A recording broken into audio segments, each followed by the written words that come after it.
Durante a Idade Média, pouco era claro, e a água limpa, menos ainda.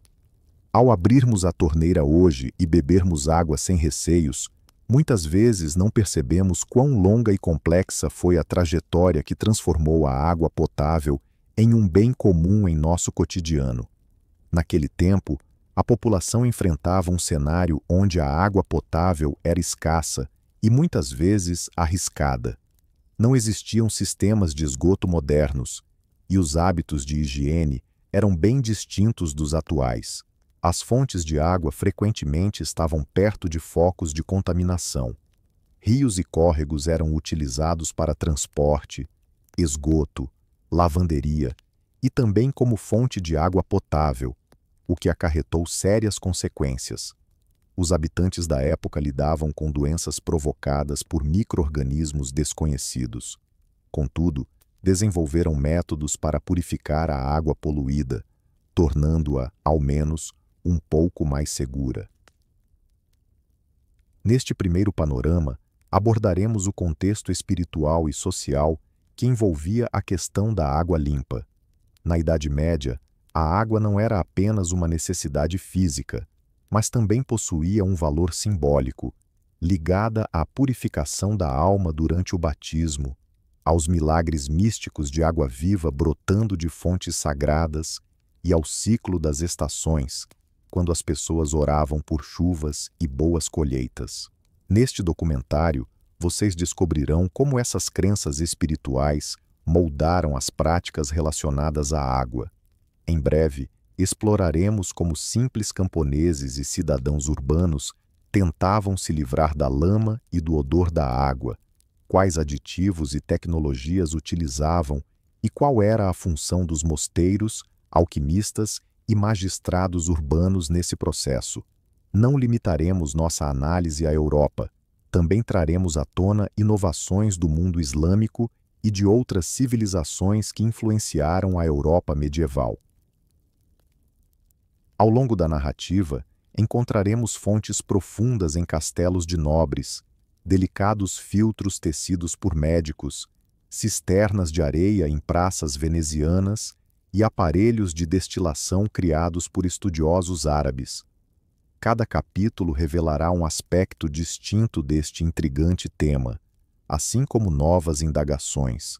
Portanto, embarquemos juntos nesta busca por água limpa nas sombras da Idade Média. Mas essa história não começa apenas nesse período. Civilizações antigas já se dedicavam à purificação da água. Sacerdotes mesopotâmicos aconselhavam o armazenamento da água em vasilhas de barro para que os sedimentos se depositassem no fundo. Os egípcios utilizavam o aum para ajudar na precipitação de impurezas e filtros de linho.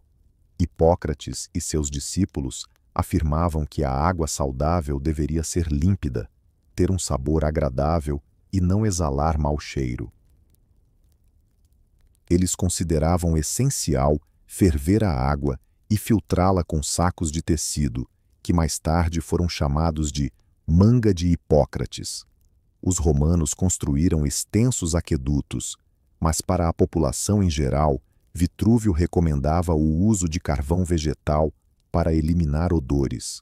Com a queda do Império Romano, parte desse conhecimento se perdeu, mas muito foi preservado nas bibliotecas monásticas e nos centros de ensino islâmico, retornando à Europa durante o Renascimento. Assim, nossa jornada seguirá a continuidade e o esquecimento que moldaram a relação medieval com a água. A água estava presente em toda a Europa medieval e, ao mesmo tempo, era difícil de se obter. As pessoas tinham plena consciência de que sem água não há vida, mas também lhe atribuíam qualidades quase mágicas.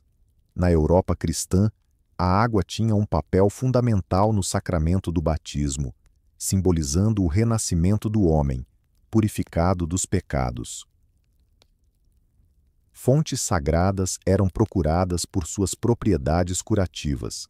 Peregrinos viajavam até estas fontes, ligadas a milagres de santos, enquanto cronistas relatavam sobre fontes que supostamente nunca secavam. Em tempos de seca, Ocorriam procissões e orações pedindo chuva, e os habitantes levavam relíquias às ruas em súplica aos céus. Neste filme, vocês irão explorar como esses rituais reforçavam o apreço pela água e como isso se refletia nas práticas cotidianas de captação e purificação. Ao mesmo tempo, a água era vista com certa desconfiança por muitos. Escritos médicos da Idade Média alertavam que uma água contaminada poderia causar febres ou melancolia. Por isso, era comum misturar água a outros ingredientes. O vinho e a cerveja não apenas forneciam calorias e alegria, mas também eram alternativas mais seguras à água crua. De acordo com crônicas antigas, era costume em várias regiões consumir uma cerveja leve, feita de cevada, que era considerada nutritiva e menos agressiva que o vinho. Apesar disso, a água continuava sendo insubstituível, essencial para cozinhar, lavar, irrigar jardins, produzir alimentos e manter a higiene pessoal. As pessoas aprenderam a diferenciar entre água viva e água morta, considerando a água de fontes ou córregos mais segura do que a de poças ou lagoas paradas. Essas distinções eram baseadas em experiências práticas, mesmo sem o conhecimento das causas das infecções. Na filosofia medieval, a água também era interpretada dentro da teoria dos 4 elementos e da teoria humoral.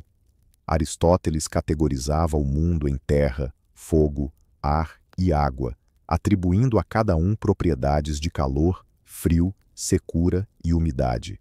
A água era associada à umidade e ao frio, e médicos que seguiam Galeno acreditavam que beber água muito fria poderia desregular os fluidos corporais. Assim, recomendava-se a ingestão de água morna para preservar o equilíbrio do organismo, e algumas fontes eram elogiadas por suas qualidades equilibradas. Esses conceitos influenciavam tanto a escolha da água quanto a percepção de sua pureza. Filósofos medievais viam a água como um símbolo da graça divina. Santo Francisco de Assis, em suas canções, referia-se à água como uma irmã humilde, preciosa e pura, incentivando seus irmãos a valorizá-la. Lendas sobre santos narravam feitos de eremitas que, ao atingirem uma rocha com um cajado, faziam jorrar uma fonte que aliviava a sede dos camponeses. Essas histórias, transmitidas de geração em geração, ensinavam que, mesmo na ausência de uma fonte visível, a água poderia surgir por meio da piedade do homem. Neste filme, vocês vão descobrir como fé e rituais associados à água se entrelaçavam com práticas cotidianas voltadas à proteção da saúde e da vida. Em breve, vamos adentrar em uma nova dimensão, a estratificação social. Nas cidades, a escassez de água potável a tornava uma ferramenta de poder. Enquanto os ricos podiam arcar com poços e transporte de água, os moradores mais pobres dependiam de fontes públicas. Embora os camponeses tivessem fontes mais próximas, corriam o risco de contaminação por animais e fezes. Assim, rituais e recomendações tornaram-se parte da rotina. Por exemplo, evitava-se beber água de rios logo após chuvas intensas ou o derretimento da neve na primavera, quando a lama percorria os campos. Tudo isso moldava a relação das pessoas com a água e a forma como a filtravam. Para compreendermos como a purificação da água era feita durante a Idade Média, precisamos visualizar a rotina de uma casa desse período. Normalmente, eram as mulheres as responsáveis por buscar água. Todas as manhãs, elas partiam com baldes em direção ao poço, fonte ou rio mais próximos. Carregar a água nos ombros, em varas de madeira ou cestos, era uma tarefa que exigia bastante esforço físico. Para evitar que a água viesse cheia de folhas e insetos, elas cobriam os baldes com um pano ou cercavam a borda com uma rede. Em algumas ocasiões, a água era deixada em um recipiente de barro por um tempo, para que as impurezas mais pesadas se depositassem no fundo. Com frequência, Elas transferiam a água, passando-a através de um pedaço de tecido de linho limpo para outro recipiente, de modo a filtrar a lama e as partículas flutuantes. Esses métodos simples de filtragem remontam à antiguidade. O famoso Hipócrates sugeria a filtração da água utilizando o chamado manto de Hipócrates, que era um saco cônico de tecido fixado a um jarro. De acordo com textos antigos, a água fervida era despejada nesse manto, que retinha as pequenas partículas responsáveis pelo odor e pela turbidez. Na Grécia e em Roma, esse procedimento era utilizado principalmente para os pacientes, mas, ao final da Idade Média, filtros têxteis semelhantes começaram a surgir nas residências. As pessoas costumavam ferver a água em caldeirões de cobre, acreditando que isso a tornava mais pura. O ato de aquecer a água também melhorava seu sabor, tornando-a mais agradável em dias frios. Neste documentário, vocês irão descobrir como essas técnicas evoluíram ao longo dos séculos e como se conectaram a outros aspectos. Além dos tecidos, outros materiais naturais eram empregados. Em algumas regiões, a água era filtrada através de feixes de varas, musgo ou feno, que funcionavam como filtros grosseiros. Galhos de zimbro, hortelã ou alecrim eram adicionados aos jarros, não apenas para melhorar o sabor, mas também por suas propriedades antissépticas. O carvão vegetal desempenhava um papel crucial, pois absorvia odores e cores, ajudando a eliminar diversos compostos químicos da água. Camadas alternadas de areia, seixo e carvão em recipientes de barro formavam filtros de areia simples, que imitavam o processo natural de percolação da água pelo solo. Esses filtros operavam pela força da gravidade. A água era despejada na parte superior, filtrava-se lentamente pelas camadas, e um líquido mais limpo emergia na tigela inferior. As pessoas também descobriram que resfriar a água ajudava a mantê-la fresca. Recipientes de cerâmica porosa eram deixados à sombra ou parcialmente enterrados no solo. A evaporação gradual mantinha a água fresca e retardava o crescimento de micro-organismos. No sul da Europa, eram usadas ânforas que permitiam que a água filtrasse gota a gota.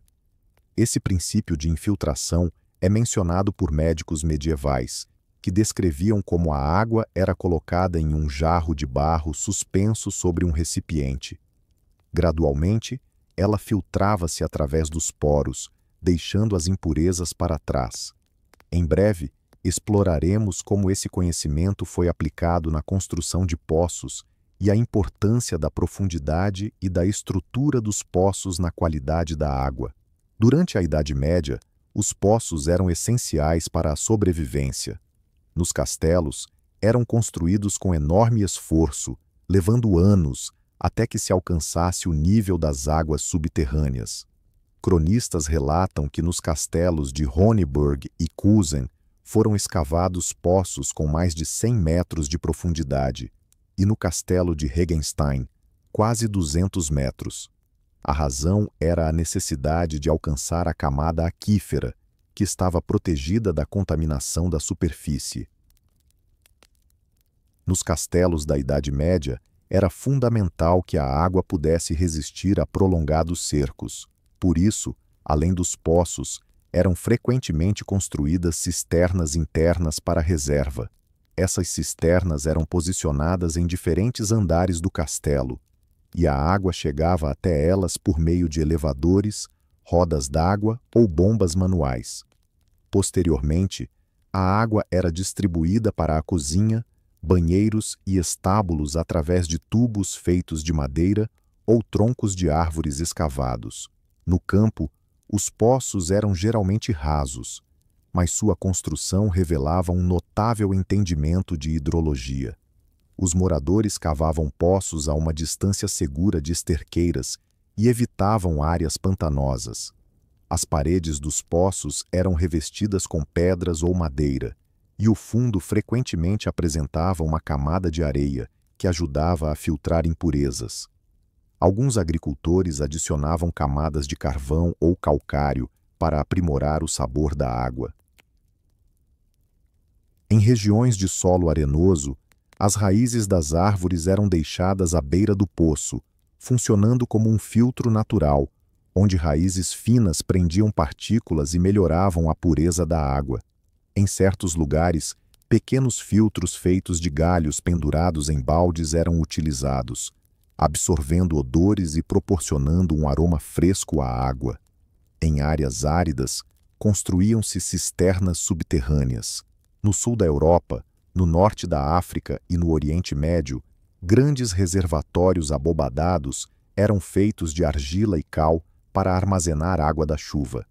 As paredes das cisternas eram revestidas com cal, que possuía propriedades desinfetantes. No fundo, havia camadas de cascalho e areia, e a água frequentemente passava por grossos filtros de calhas de pedra antes de entrar, removendo a lama mais densa. A água coletada nas cisternas servia para usos domésticos, e sua qualidade dependia de uma manutenção adequada. Era crucial que as pessoas respeitassem a proibição de despejar dejetos nas proximidades, a fim de evitar a contaminação. Vale destacar as cisternas venezianas, que representavam um grande avanço da engenharia medieval. Veneza, erguida sobre uma lagoa, não dispunha de fontes de água doce e dependia da água da chuva. Desde o século X, cisternas eram erguidas em cada praça, funcionando também como sistemas de filtragem. A água dos telhados e pátios era direcionada para um reservatório subterrâneo por meio de um leito filtrante de areia e carvão.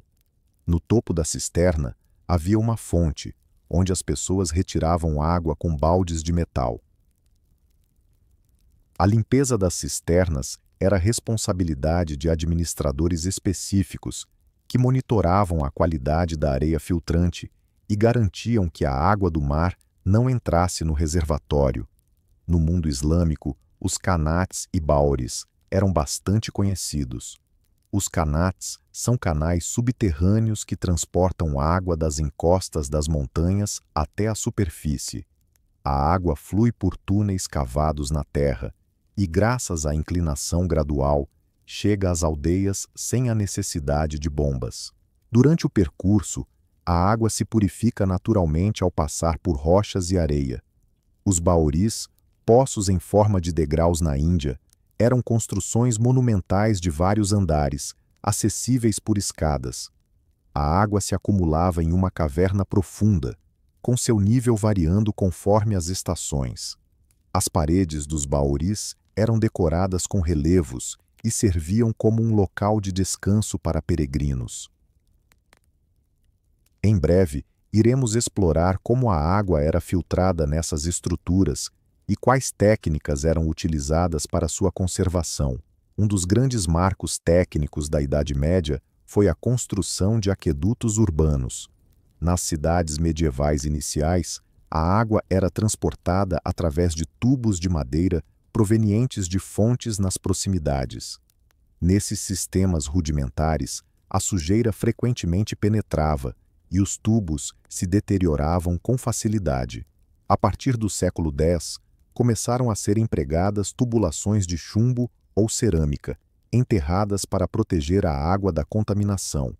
Cidades como Augsburgo, Friburgo e Salzburgo desenvolveram uma rede de canais e torres de água que forneciam água para fontes e banhos públicos.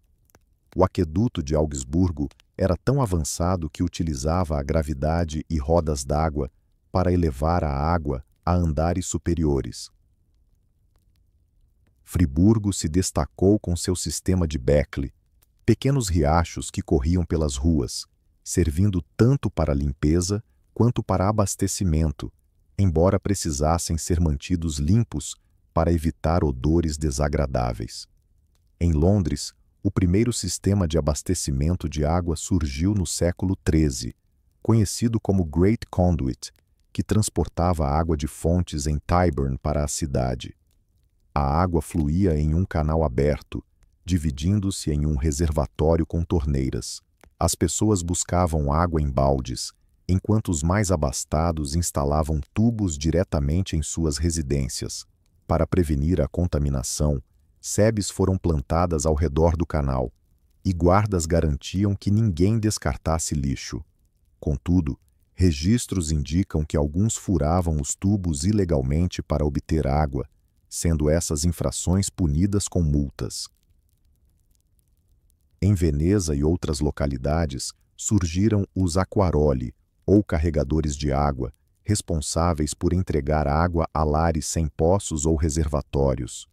Esses carregadores formavam guildas e seguiam regras rigorosas, como não misturar água de diferentes fontes e manter seus recipientes limpos, além de respeitar os preços estabelecidos.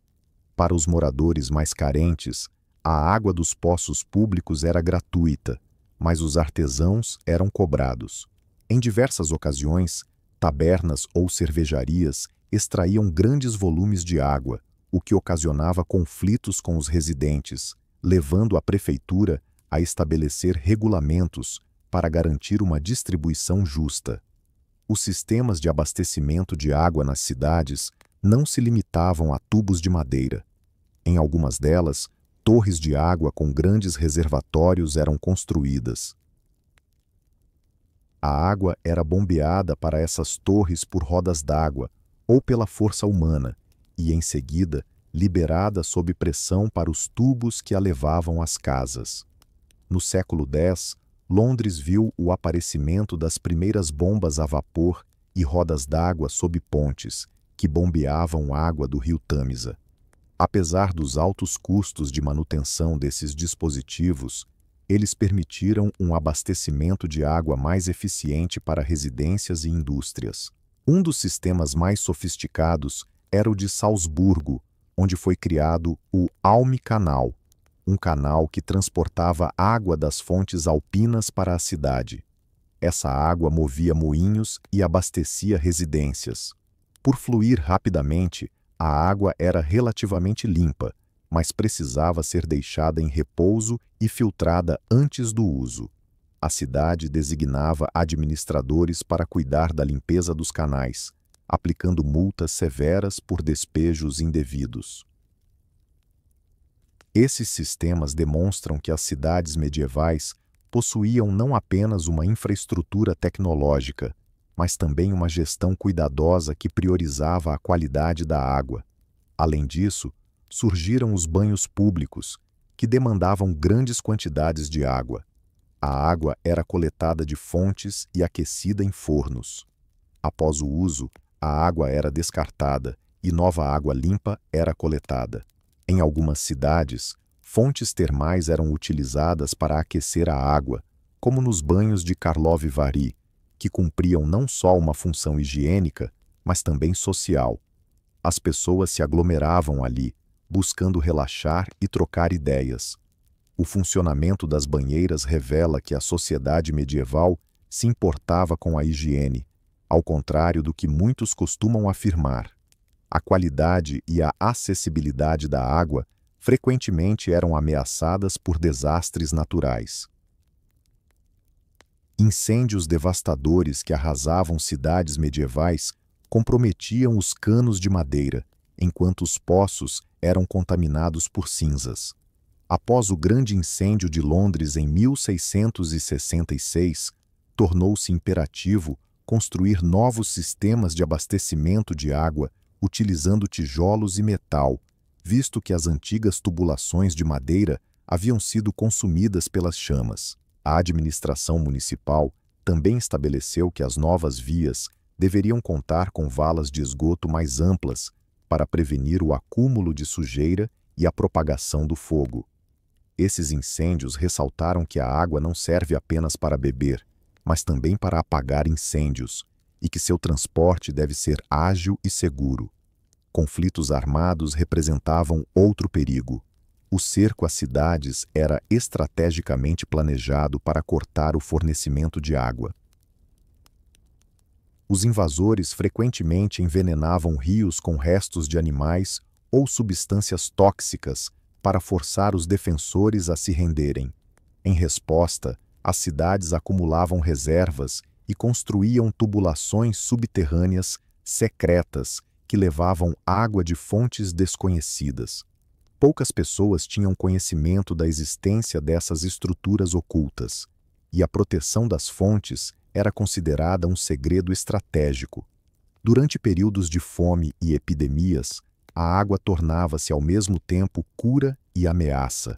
Muitos acreditavam que algumas fontes possuíam propriedades curativas e faziam peregrinações até elas para encher garrafas. Esse fenômeno deu origem a um movimento turístico primitivo.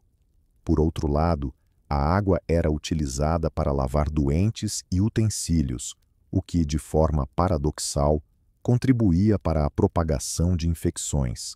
A higiene estava mais ligada a rituais de purificação do que a eliminação efetiva de patógenos. Neste documentário, vocês descobrirão como as pessoas se conscientizavam dos riscos e como reagiam a epidemias associadas à água. A Europa medieval não estava isolada. Da Península Arábica, Pérsia, Índia e China, chegavam conhecimentos que influenciavam as técnicas de filtração na Europa. Eruditos muçulmanos como Al-Razi e Ibn Sina abordavam destilação e filtração de água em seus escritos. No século V, Jabir ibn Hayyan idealizou um aparelho chamado alambique, que consistia em um recipiente para a água, um tubo e um recipiente para coletar o destilado. A água aquecida gerava vapor que passava pelo tubo e se condensava no segundo recipiente, resultando em um líquido considerado de alta pureza.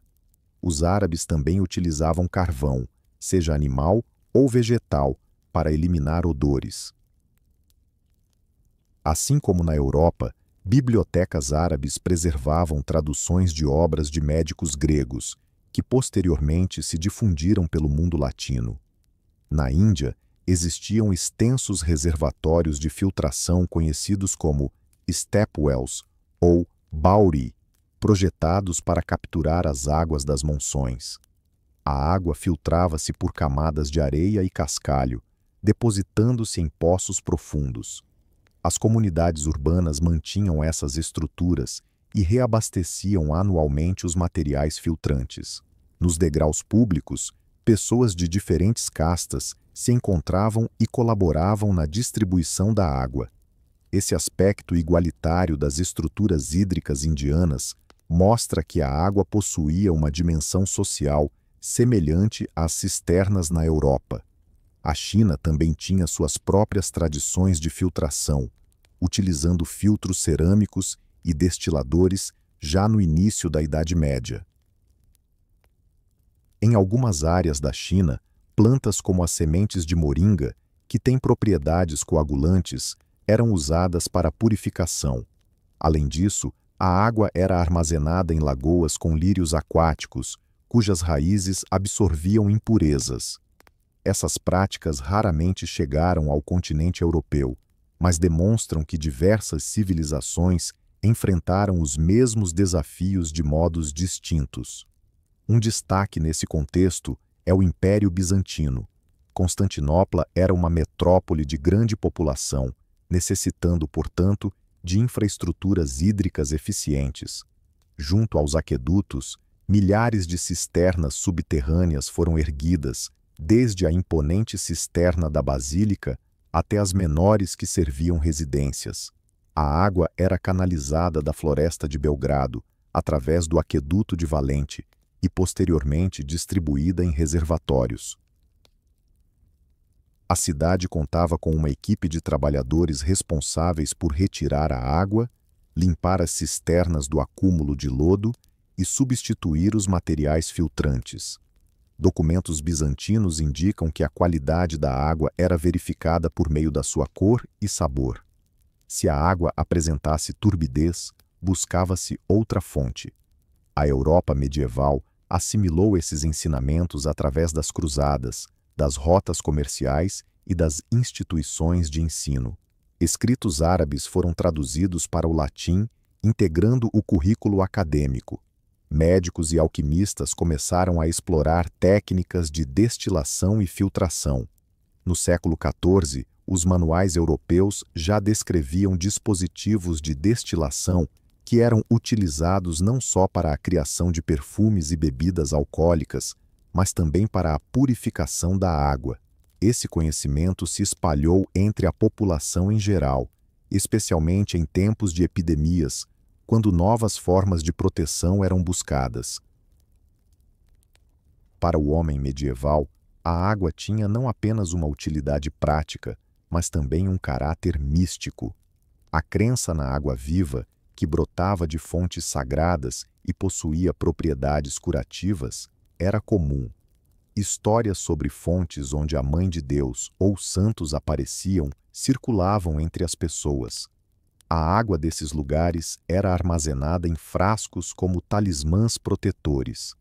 Em celebrações ligadas à água, como o batismo, a água era coletada de poços e abençoada nas igrejas. Essa água consagrada era depois aspergida nos campos para promover colheitas ou levada aos estábulos como proteção contra doenças. Superstições também cercavam o processo de filtração. Algumas pessoas acreditavam que deixar uma moeda de prata na água durante a noite poderia purificá-la, possivelmente referindo-se a uma forma primitiva de desinfecção com íons de prata. Em outras regiões, pregos de ferro eram colocados nos recipientes, já que, segundo a crença, o ferro poderia aumentar a vitalidade da água. Embora essas práticas não tivessem embasamento científico, evidenciam a busca das pessoas por formas de melhorar a qualidade da água, mesmo sem compreender os princípios da química. O calendário também exercia influência. Certos dias eram considerados ideais para a limpeza de poços, como na festividade de São João Batista. Acreditava-se que a limpeza deveria ocorrer nesse período para garantir água saudável durante o ano todo. Durante esses rituais, as pessoas cantavam e faziam orações, fortalecendo os laços comunitários e a consciência de que a água é um bem compartilhado. Neste documentário, vocês descobrirão como essas tradições influenciaram o respeito pelas fontes e como foram passadas de geração em geração. Infelizmente, as epidemias eram comuns na Idade Média, e a água tinha um papel vital na sua propagação e prevenção. Doenças como peste, cólera e tifo estavam frequentemente associadas à água contaminada. No entanto, as pessoas daquela época não tinham conhecimento sobre a existência de bactérias e vírus, embora já percebessem a conexão entre a qualidade da água e as enfermidades. Durante a epidemia de cólera, era aconselhado consumir apenas água fervida e utilizar ervas com propriedades desinfetantes, como sálvia e tomilho. Na época da peste, substâncias eram despejadas nas fontes, na esperança de que o odor eliminasse os miasmas. Registros médicos continham receitas para preparar água saudável, que era obtida por destilação. Medicamente, os profissionais da época aconselhavam a destilação da água em diversas ocasiões, complementando-a com vinho ou vinagre. Alguns guias sugeriam que se utilizasse ferro em brasa na água, acreditando-se que o calor teria o poder de eliminar o veneno. Essas práticas, que misturavam rituais e métodos práticos, evidenciam os esforços limitados da medicina medieval em combater as epidemias. A frequência dessas crises sanitárias também impulsionou o avanço da higiene nas áreas urbanas. As cidades passaram a construir sistemas de esgoto, instituíram proibições sobre o descarte de lixo nas ruas e ergueram latrinas públicas, medidas que contribuíam para a proteção das fontes de água. Algumas localidades impunham que os cemitérios fossem situados fora das muralhas, evitando que os mortos fossem sepultados nas proximidades dos poços. Embora nem todas essas ações fossem eficazes, elas ajudaram a melhorar a situação. Poços, fontes e cisternas não eram apenas estruturas funcionais, mas também centros de convivência social. As mulheres se reuniam em torno dos poços, trocando notícias e entoando canções, enquanto as crianças brincavam nas proximidades das fontes e os jovens se encontravam ali. O poço simbolizava o coração da comunidade, onde festividades eram realizadas. Durante a festa de São Lourenço, por exemplo, os poços eram adornados com flores e procissões aconteciam. Em diversas cidades, as normas municipais e as penalidades eram divulgadas perto das fontes, onde sempre havia um público atento. Esses locais também eram espaços de solidariedade, onde as pessoas se ajudavam a carregar água, garantindo acesso a todos. Assim, os costumes sociais se refletiam nas leis, com as câmaras municipais estabelecendo regulamentos que puniam quem sujasse ou descartasse resíduos nos poços. Em Veneza, danificar uma cisterna poderia resultar em severas punições, como chicotadas ou exposição em um pelourinho público. No campo, havia relatos de poços que se enfureciam quando eram contaminados, afirmando que a água se tornava amarga. Essas histórias visavam ensinar sobre o respeito pelo ambiente. A gestão da água era fundamental na Idade Média, com as cidades implementando estatutos que definiam os direitos de uso, a quantidade que podia ser retirada e como seriam cobrados os custos de manutenção. Em Londres, a utilização da água do Great Conduit era taxada com base na quantidade de barris transportados pelos artesãos. Conselheiros municipais contratavam vigilantes da água para assegurar que os encanamentos não fossem prejudicados. Em Praga, existiam guildas de poceiros que monopolizavam a escavação de poços e deviam obedecer a regras rigorosas para preservar sua integridade. A qualidade da água também era regulamentada. No direito medieval, havia artigos que puniam a poluição. Por exemplo, em Nuremberg, os curtumes eram proibidos de despejar resíduos no rio Pegnitz, pois isso comprometia os suprimentos de água, e as penalidades por violação incluíam multas e, para reincidentes, a perda de direitos de guilda. As câmaras municipais igualmente determinavam quem seria responsável pela limpeza de fontes e canais. Em várias regiões, formavam-se brigadas de limpeza, nas quais os moradores eram convocados a participar anualmente. Na Pérsia, extensos sistemas de água subterrânea conhecidos como kanat asseguravam um fluxo contínuo, com a água sendo filtrada naturalmente através das pedras, eliminando impurezas. Em torno dos kanats, uma cultura rica se desenvolveu, com regulamentos que orientavam quando e como os agricultores poderiam irrigar. Como propriedade comunitária, todos se responsabilizavam por sua manutenção, reservando parte da força de trabalho para a limpeza dos túneis e reparos nos poços. Esse modelo de gestão da água também serviu de inspiração para algumas comunidades europeias, que o conheceram por meio das rotas comerciais. Os baoris, ou poços em degraus da Índia, eram muito mais do que simples fontes de água. Eram verdadeiras obras de arte arquitetônicas. A água que ali se encontrava passava por diferentes camadas de filtragem e se acumulava em vastos reservatórios subterrâneos. Ao redor dos baoris, erguiam-se templos e pavilhões, locais onde as pessoas se reuniam para meditar e realizar rituais. Durante as secas, a comunidade se reunia nesses poços para fazer oferendas aos deuses das águas e discutir suas preocupações em comum. A propriedade coletiva dos baores ajudava a fortalecer os laços comunitários. Na China, havia tecnologias de filtragem bastante sofisticadas. Em certas regiões, utilizavam tubos cerâmicos com pequenos orifícios para capturar impurezas mecânicas. O sistema dos poços Saturno, por exemplo, contava com várias etapas de filtragem.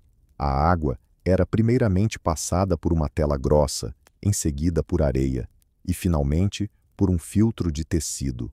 Muitos desses filtros faziam parte de complexos monásticos, onde monges se dedicavam à sua manutenção. Médicos chineses recomendavam que as pessoas bebessem água de fontes que possuíssem a energia ideal, determinada pelo sabor e pela temperatura. Já os médicos da Idade Média acreditavam que a água podia curar, mas também causar a morte. Orientavam seus pacientes a beber água de fontes específicas que possuíam qualidades benéficas segundo a teoria humoral. A água também era um ingrediente essencial em infusões medicinais, frequentemente combinada com ervas e especiarias. Alquimistas destilavam água e investigavam como diferentes temperaturas influenciavam suas propriedades. Durante o processo de destilação, a água se transformava em vapor e, ao se condensar novamente, se separava das impurezas. Os alquimistas perceberam que a destilação era superior à filtragem na remoção de odores e sabores indesejados. Alguns tratados alquímicos abordavam a utilização da água destilada na produção da aqua vitae, a água da vida, um destilado alcoólico considerado um remédio poderoso. Durante a destilação, sais e minerais também eram separados, levando os alquimistas a afirmar que a água alcançava uma nova pureza. Essa prática foi incorporada à medicina, onde a água destilada passou a ser utilizada na formulação de medicamentos. Um aspecto curioso da experimentação medieval envolvia o uso de carvão. As pessoas notaram que, ao aquecer um reservatório de água com carvão vegetal, seu sabor melhorava. Os alquimistas explicavam isso como resultado da ação do fogo, que eliminava os maus humores. O carvão se tornou uma solução comum para eliminar odores. A destilação e a filtração com carvão se integraram então a um repertório mais amplo de técnicas alquímicas. Embora os métodos medievais de filtragem e purificação fossem avançados para sua época, apresentavam várias limitações. Filtros mecânicos feitos de materiais como areia ou carvão removiam principalmente impurezas visíveis e alguns odores, mas patógenos perigosos frequentemente restavam. Embora a destilação fosse eficaz, exigia muito esforço e era acessível principalmente a elites ou monges. Assim, as pessoas frequentemente utilizavam o que tinham à mão. No inverno, a água deteriorava-se menos, enquanto no verão, rapidamente se estragava. Alguns poços eram contaminados por fezes de animais, que eram difíceis de eliminar. Outro grande problema era a contaminação por chumbo. Tubos de chumbo foram adotados por sua flexibilidade, mas com o tempo perceberam que o metal se transferia para a água e podia causar sérios problemas de saúde. Na Idade Média, no entanto, a toxicidade do chumbo ainda não era compreendida. Além disso, tubos de madeira apodreciam e se tornavam focos de bactérias.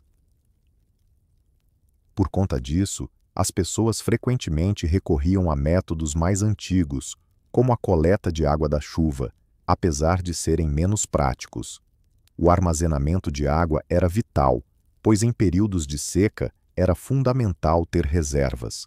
Em lares, a água era guardada em jarros de cerâmica e barris de madeira, os quais eram frequentemente higienizados com areia e cinzas.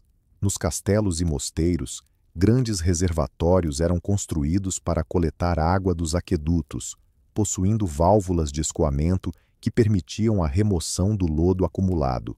Em algumas cidades, banheiras de madeira eram enterradas no solo e cobertas com tampas, evitando assim a evaporação.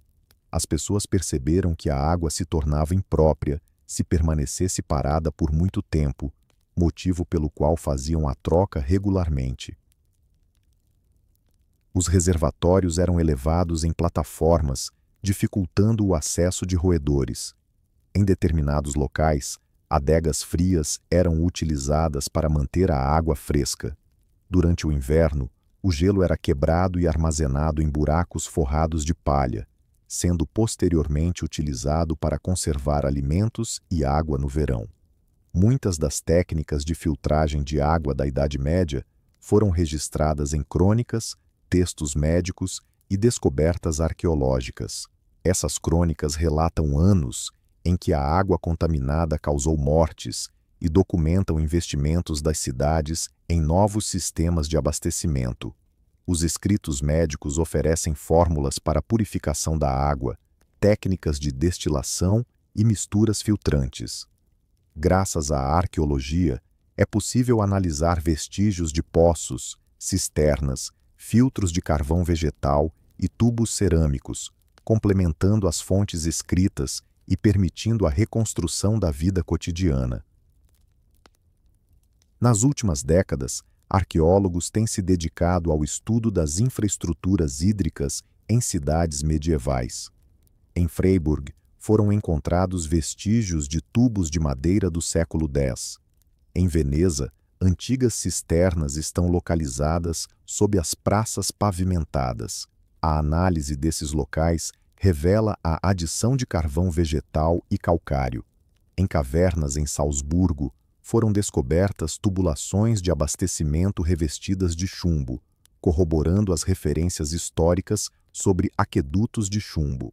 Essas descobertas desmentem a ideia de que a Idade Média foi um período estagnado. Ao final da Idade Média e durante o Renascimento, as técnicas de filtragem evoluíram. As epidemias de peste ensinaram as pessoas a valorizar mais a higiene, levando ao surgimento de profissões especializadas em limpeza de poços e aos primeiros sistemas centralizados de abastecimento de água. As cidades passaram a contratar engenheiros para projetar redes mais eficientes, utilizando materiais aprimorados, como tubos de cerâmica e pedra ao invés de madeira. Contudo, muitas tradições persistiram. Filtros de areia em cisternas continuaram a ser empregados. Aparelhos de destilação eram populares entre alquimistas e herbalistas, e a crença na água viva se manteve. O Renascimento também trouxe uma nova perspectiva artística sobre a água, transformando fontes em símbolos de riqueza e beleza urbana. Jardins passaram a incluir elaboradas brincadeiras aquáticas com tubos pressurizados e sistemas de transbordo. A água passou a ser vista como um elemento que encantava e educava. Simultaneamente, humanistas redigiam tratados sobre a natureza, exaltando a importância da água para a saúde e o progresso social. Esses textos, embora se referissem a escritos medievais, apresentavam uma visão renovada e otimista. A pureza da água era uma questão, enquanto o seu fornecimento era outra. A distribuição de água na Idade Média demandava logística e habilidades organizacionais dignas de admiração nos dias de hoje. Em várias cidades, existia a profissão de carregadores de água, regulamentada e remunerada, responsáveis por trazer água em baldes de madeira ou odres de couro das fontes para as residências que não podiam buscar água por conta própria. Os transportadores costumavam utilizar burros ou carrinhos, seguindo rotas que respeitavam normas rigorosas para não interferir no mercado ou nas vias principais. Um exemplo notável eram as imponentes fortalezas e castelos, que precisavam garantir seu abastecimento mesmo durante um cerco. Além de poços profundos, contavam com reservatórios de água da chuva, localizados nas alturas das muralhas. Em determinadas situações, eram criados sistemas subterrâneos nas rochas, pelos quais a água de riachos próximos era discretamente conduzida para dentro da fortaleza. Fontes históricas mostram que os senhores das terras tentavam ocultar essas fontes de água do inimigo, evitando que, durante um cerco, a água pudesse ser envenenada. Nas áreas urbanas, havia torres de água e canos de madeira que levavam o líquido para os andares superiores das residências. A gravidade ajudava a fazer com que a água dos reservatórios fluísse para as ruas. Entre os séculos X e XV, diversas cidades começaram a implementar os primeiros sistemas de pressão com bombas de madeira, frequentemente ligadas a campanários.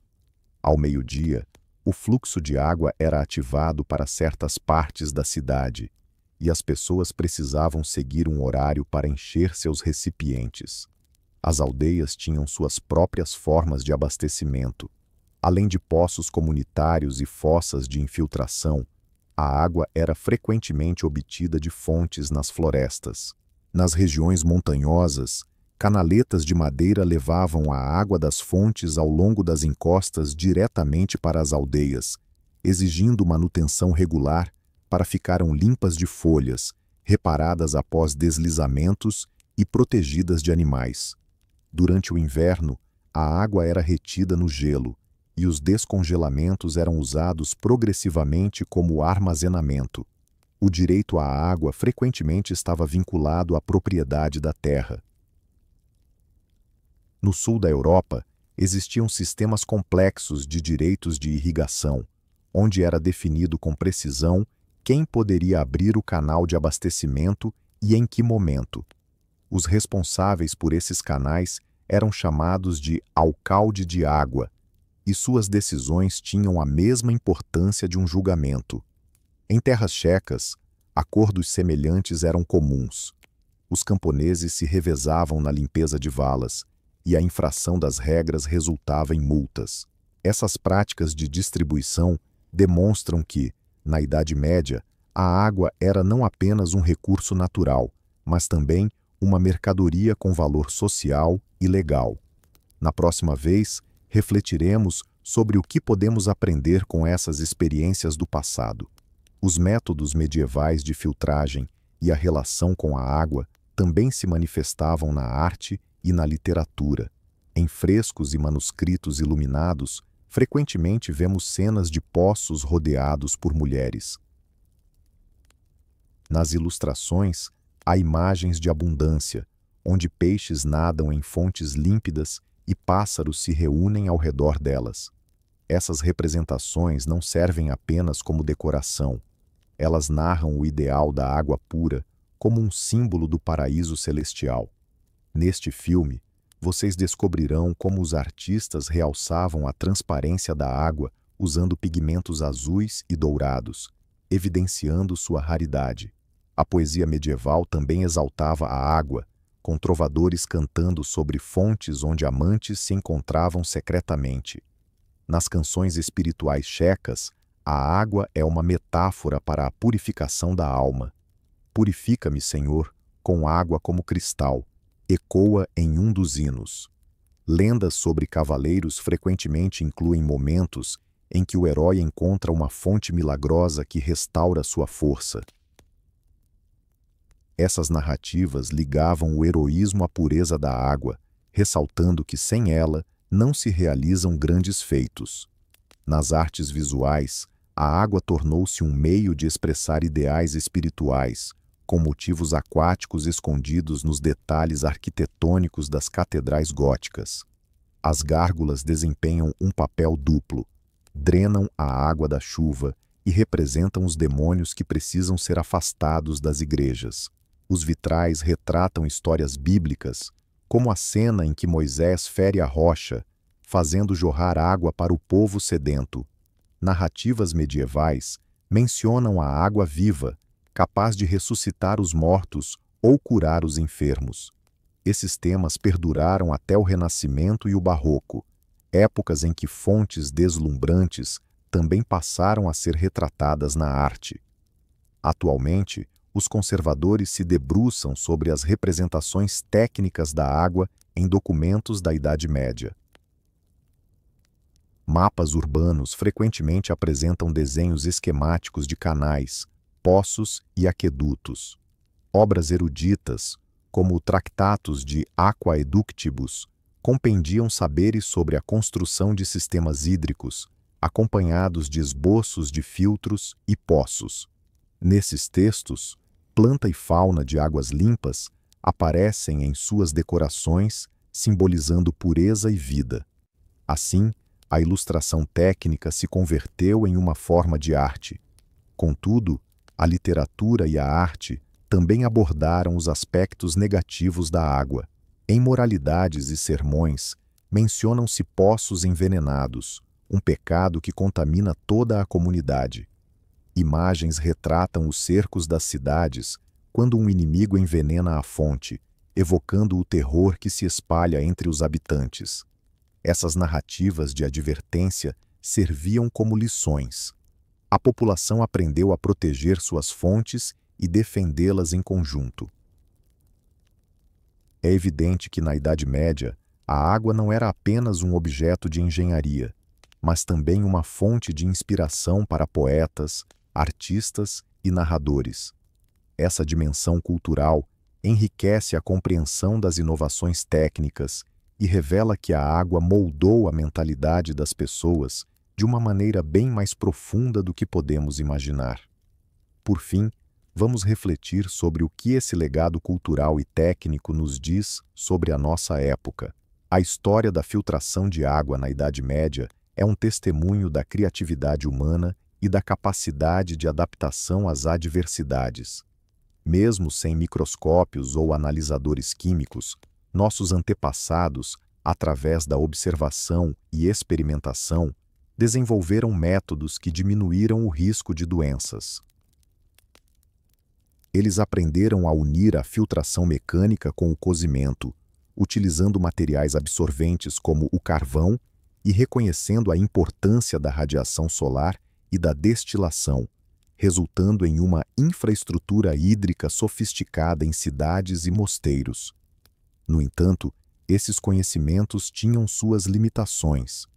Os filtros não conseguiam eliminar todos os patógenos, a destilação era dispendiosa e a regulação da qualidade da água frequentemente deixava a desejar. Por isso, muitas vezes, as pessoas optavam pela segurança oferecida pela cerveja e pelo vinho. A trajetória medieval para garantir água limpa nos ensina que inovações técnicas e valores espirituais andam lado a lado. Sem a colaboração de toda a comunidade, não teríamos os cisternas de Veneza, os aquedutos de Londres ou os baoris indianos. A água foi o ponto de partida da autogestão. As pessoas aprenderam a decidir em conjunto como dividir, proteger e compartilhar as fontes. Esses são os pilares da democracia e da solidariedade comunitária. Simultaneamente, a reverência pela água limpa estava intrinsecamente ligada à saúde, à arte e à fé. Assim, as atividades práticas tornaram-se parte da cultura, perpetuadas em canções, lendas e obras artísticas. Hoje, enfrentamos novos desafios de poluição, desde microplásticos a substâncias farmacêuticas, que os antigos filtros não podem conter. A crise climática ameaça fontes que foram estáveis por séculos. No entanto, podemos buscar inspiração no passado. Filtros modernos. Biosante aplicam princípios que os construtores medievais utilizavam em Veneza. As instalações de destilação em regiões em desenvolvimento evocam os antigos alambiques dos alquimistas árabes. A técnica de desinfecção solar, que envolve deixar água em garrafas PET sob a luz do sol, relembra a sabedoria ancestral de que os raios solares e o calor eliminam bactérias. Na era digital, voltamos a buscar soluções locais, como a captação de água da chuva em jardins, a gestão comunitária de poços e a revitalização de fontes históricas nas cidades. A história medieval nos ensina sobre a humildade, ao pensarmos nas mulheres que puxavam baldes de poços profundos e nos monges que dedicavam dias inteiros para reparar aquedutos, reconhecemos a água como um bem precioso, algo que nem sempre foi garantido. A responsabilidade pelo uso da água deve continuar sendo um tema fundamental no século XXI. Cada um de nós pode fazer a diferença, seja economizando água, apoiando iniciativas de purificação e distribuição, ou se interessando pela história de poços e fontes locais. Na próxima vez que você tomar um gole, recorde dos peregrinos, dos doceiros, dos alquimistas e das mulheres comuns da Idade Média, que, com seus filtros e paciência, abriram caminho para nosso conforto atual. Aprender sobre as práticas medievais nos lembra que a água é um recurso coletivo que exige esforço conjunto. Na Idade Média, as cidades dependiam de doações, do trabalho dos carregadores de água e de regras rigorosas para a limpeza dos poços. Hoje, precisamos de projetos comunitários, investimentos em infraestrutura e também de responsabilidade individual. Ao entendermos o quanto nossos antepassados se dedicaram para que hoje tenhamos água potável, passamos a valorizar mais cada gole. Esta jornada histórica não foi apenas um passeio pelo passado, mas uma inspiração para o presente. A história da filtragem de água é um relato em constante evolução, com cada civilização trazendo novos métodos, desde os vasos de barro dos mesopotâmios até os alambiques alquímicos e a osmose reversa contemporânea. Os princípios aprendidos pelos homens da Idade Média, como sedimentação, filtração, uso de diferentes materiais, aquecimento e armazenamento, formam a base dos métodos atuais. Os aparelhos de destilação descritos por Jabir ibn Hayyan ainda são utilizados na indústria química. A radiação solar é aplicada em estações de tratamento de água, e as camadas de areia tornaram-se essenciais nos filtros biosand em projetos humanitários. Essa continuidade demonstra a importância de conhecermos o passado para construirmos um futuro sustentável. Cada um de nós pode reescrever essa narrativa. Podemos nos interessar pelas fontes e poços ao nosso redor, apoiar a criação de novas fontes históricas ou aprender métodos simples de filtragem em situações de emergência. Inspirados pelas comunidades medievais, podemos desenvolver cooperativas modernas de água que cuidem das fontes comunitárias. Quando, como sociedade, aprendermos a compartilhar, proteger e valorizar a água, assim como nossos antepassados, garantiremos que a água potável seja um direito de todos, e não um privilégio. Agradeço a todos que me acompanharam até aqui. Se você gostou da nossa jornada, não esqueça de deixar um gosto e compartilhar este vídeo com seus amigos. Estou ansioso para explorar novos temas que nos farão refletir sobre a história e suas lições para o mundo atual. O seu apoio e compartilhamento são essenciais para disseminar conhecimento e inspiração. M.